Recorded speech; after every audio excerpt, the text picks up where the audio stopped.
देखु आपणकर जाजपुर जिला सुकिंदा क्रम उपत्यकार 1998 मसीह ओडिशा खनि निगम अधीन परिचालनाधीन जोटा कि कलरिंग क्रोमाइन्स माइन्स एवं टंका आयरन ओर ये दुईटी माइनिंग दीर्घ दिन हम पड़क रही।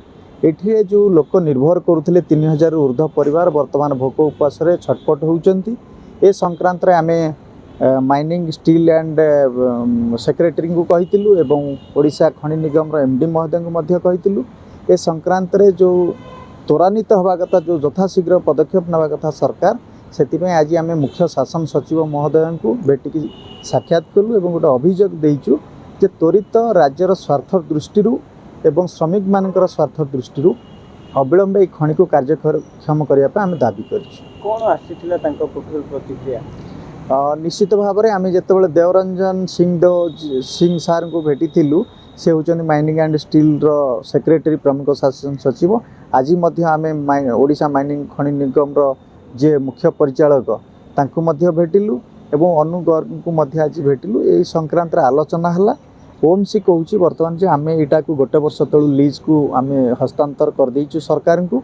तेणु बर्तमान सरकार ऑक्शन को जीवे अर्थात सरकार निष्पत्ति नेबे विभिन्न कंपनी को डाकिकी सेटा किभଳି भाव में खोला जाई परिबो किए नेबे कंपनी सेटा सरकार निष्पत्ति नेबे।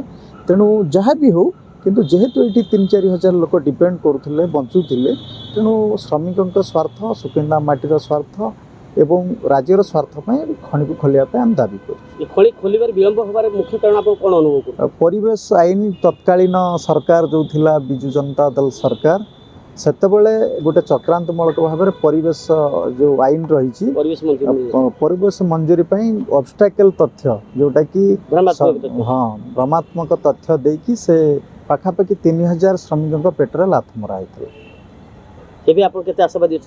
निश्चित भाव में मु तो पाखापाखि 2 मास हम ये राज्य सरकार विभिन्न सेक्टर को मुझे दौची दाबी पत्र दौची एवं आवश्यक आम दिल्ली प्रमुख शासन सचिव भेटिया प्लान करुचु।